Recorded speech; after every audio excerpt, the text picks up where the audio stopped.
Atalanta é a cidade melhor para morar do Brasil. Eu até, para alguns, digo bem-vindo ao melhor lugar do mundo.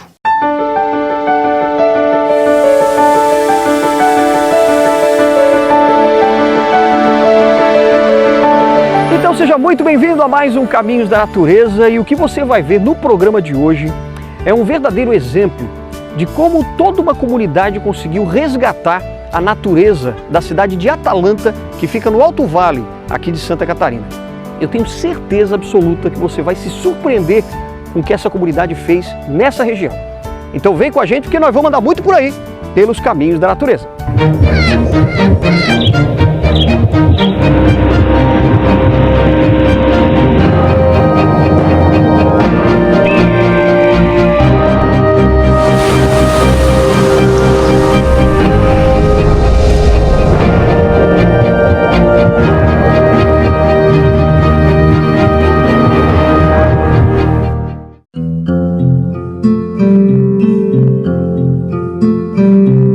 Olha para a pequena cidade de Atalanta, assim, de cima, tem a impressão de que por aqui tem mais floresta do que gente. E é verdade. Cravada no Alto Vale catarinense, com quase metade da população vivendo na zona rural, essa cidadezinha de 3.500 habitantes conseguiu um feito exemplar. Da degradação ambiental gerada pelo mau uso do solo e pelo desenvolvimento predatório das indústrias, ao título de cidade-jardim da Mata Atlântica. Tudo isso em apenas uma geração.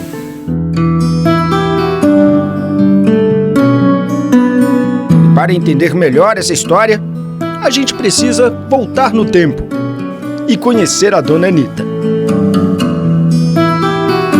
Atalanta é a cidade melhor para morar do Brasil. Quando ela chegou por aqui, tudo era muito diferente. A começar pelo nome, Serra do Pitoco. Era como chamavam o lugarejo que começava a ser povoado. Aqui ainda tinha tudo Mata Virgem. Meu sogro veio morar na Mata Virgem aqui. E 7 anos depois, daí já tinha 45 moradores no Serra Pitoco. Com o avanço da população, a floresta foi perdendo espaço. Era a primeira coisa que eles tinham que fazer, né? Era o quê? Abrir um chão para fazer uma casa, um terreno para botar o gado. E aí, com o tempo, foi acabando a floresta? Acabando a floresta. Hoje tem bem mais de novo. Mais sombra, mais ar puro, mais qualidade de vida. Ou você acha que é simples chegar aos 81 anos com toda essa energia? Qual o segredo? A gente também tem que se cuidar na boca, né? Comida. Comer o que é saudável e... Cuidar na alimentação, trabalhar muito, fazer o que gosta, né? Pois é.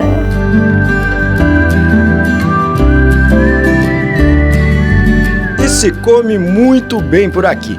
Na casa da Isolete, o alimento fresquinho vem do quintal. Eu fiz uma chimia de ovo, que vai ovo, açúcar e depois é frita no fogão. Daí tem a ricota, que é daqui mesmo, tem a nata, o doce de figo. Mas a cidadezinha de ar bucólico e gente simples colocou seu nome no topo de uma lista que a fez famosa no Brasil inteiro.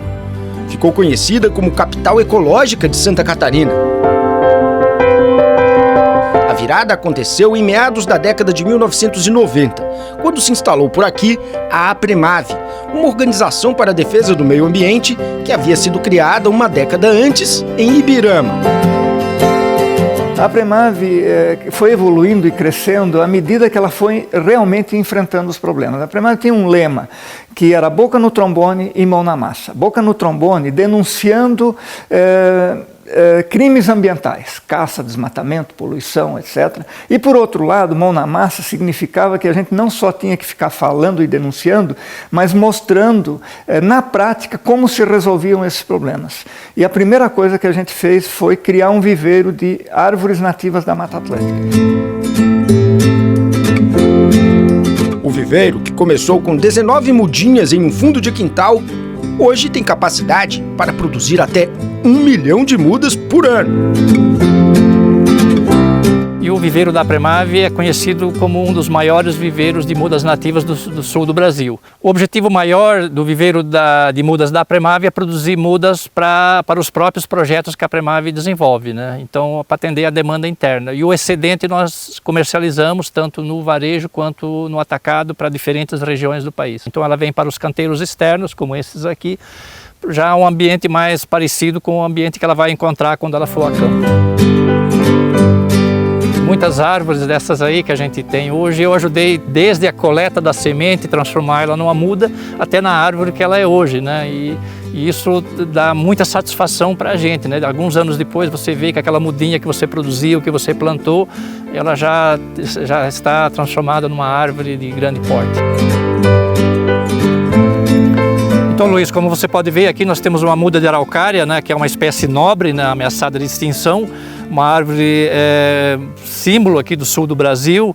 E essa araucária aqui, essa muda aqui, se plantar ela agora em 20, 30 anos, já vai ser uma árvore de grande porte, produzindo frutos e também para madeira. Grande porte, a gente fala qual o tamanho que ela pode chegar? Uma araucária adulta, ela chega a 30, 40 metros de altura, com diâmetro superior a 1 metro.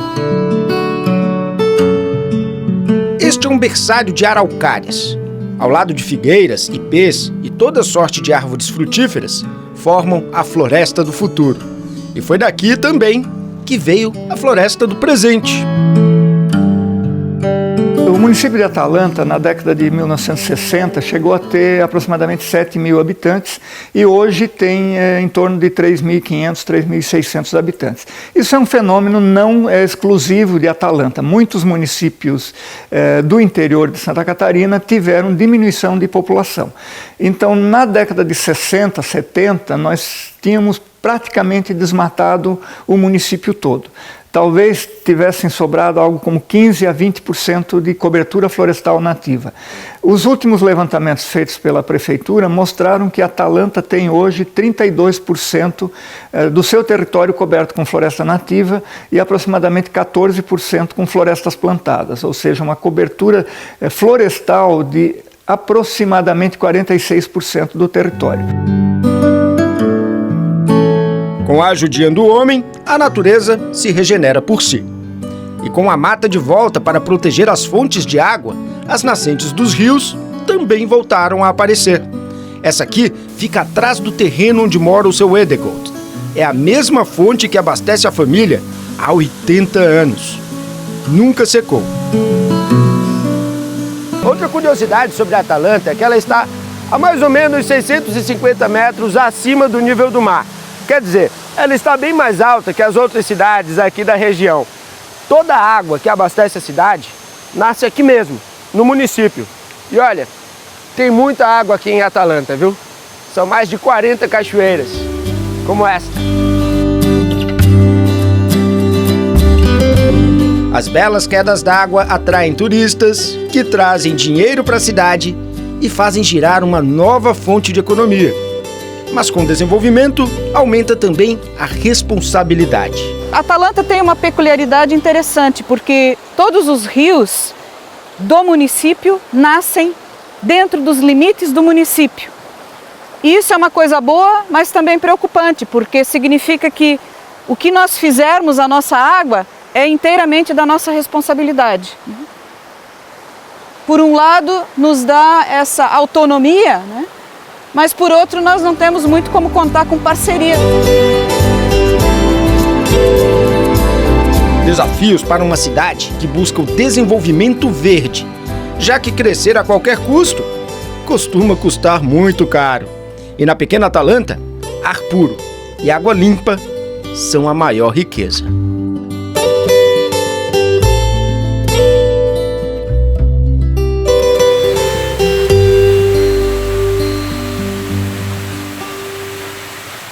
E uma pequena cidade como Atalanta reserva ainda grandes surpresas no meio da natureza preservada. Olha só a natureza rica que você consegue encontrar no meio da floresta.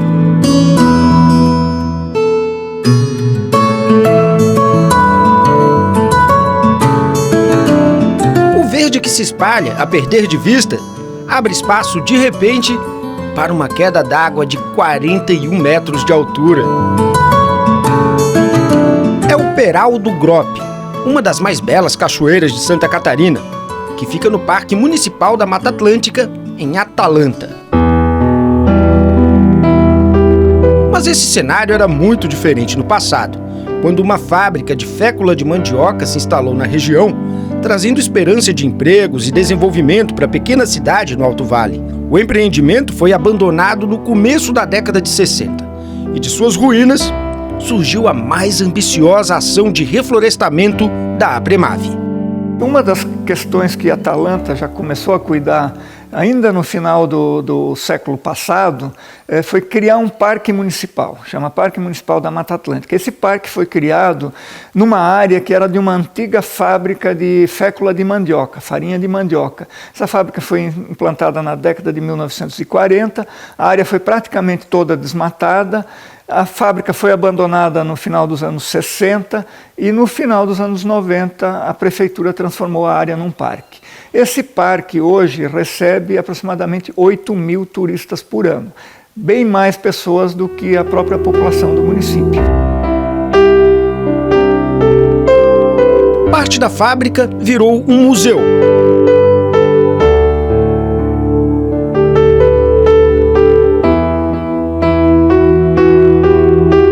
Aqui era a entrada da fábrica.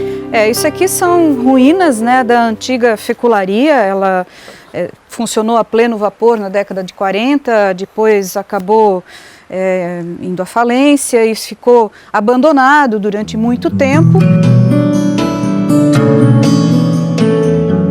E aqui uma peça de museu que é uma das turbinas, né, da antiga fábrica. E a entrada era por aqui? A entrada era por aqui. E uma das entradas também para a trilha era por aqui. Esta outra parte da fábrica, hoje, dá lugar a um mirante. Bonito de admirar, né? Mas não dá vontade de ficar longe assim, não. A gente quer chegar mais perto. Para isso a gente vai pegar uma trilha do Parque Municipal Natural da Mata Atlântica. Você vem com a gente?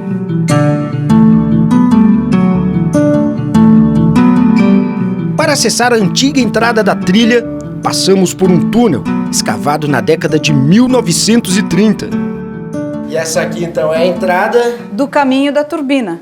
Era o caminho que a água fazia, né, para passar pela turbina e que hoje é usado como um dos acessos à trilha. Gente, parece uma caverna mesmo. É escuro, úmido, mas dá aquela sensação de aventura. E uma vista espetacular quando você chega aqui.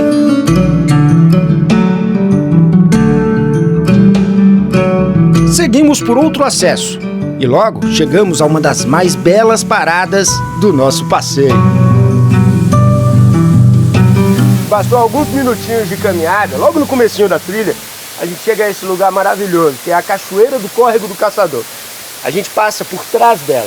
Olha só que maravilha, né, Miriam? Maravilhoso.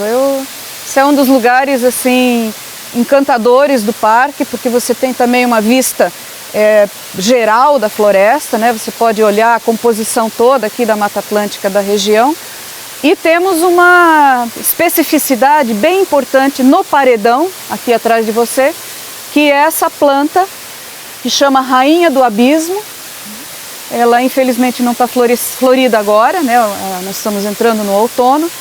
E que é um dos registros para Santa Catarina. Ela é uma planta rara, né, difícil de ser encontrada, e nós temos ela aqui presente no parque para enriquecer, né, a biodiversidade desse local, mostrando mais uma vez a importância de você ter unidades de conservação e parques nos nossos municípios de Santa Catarina. A Rainha do Abismo reina neste canto do Peral. Nasce entre as pedras e se espalha por toda a parede rochosa. Até o teto está tomado pela planta rara. A umidade atrai pequenos animais, que fazem dessa paisagem sua casa. As gotas, que nunca param de cair, formam uma discreta cortina de água atrás da cachoeira do Córrego do Caçador. Seguimos morro abaixo à procura da maior das cachoeiras do parque, o Peral do Grope. O nome é uma referência à família que antigamente era dona do lugar. Hoje, o parque está aberto aos visitantes. Avistamos o rio Dona Luísa, sinal de que estávamos perto do nosso destino. E de repente, ela se revela. Majestosa e perigosa. Não é recomendado chegar muito perto. As pedras escondem armadilhas ao longo do rio. Na verdade, a gente nem precisa chegar assim tão perto da cachoeira não, viu? Essa brisa que vem da queda d'água já é uma delícia. Por falar nisso, nesses tempos extremos, de calor muito intenso, isso aqui mais parece um ar-condicionado natural. Sempre 3, 4, até 5 graus mais fresco do que lá em cima.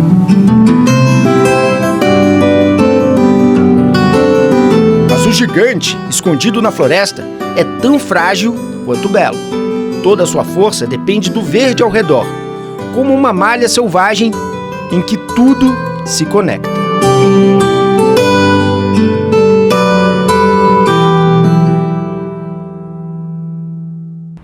E daqui a pouquinho, depois do intervalo, você vai conhecer uma escola que transformou um lixão num verdadeiro exemplo de preservação. Então, fica com a gente, porque nós vamos andar muito por aí ainda, pelos caminhos da natureza.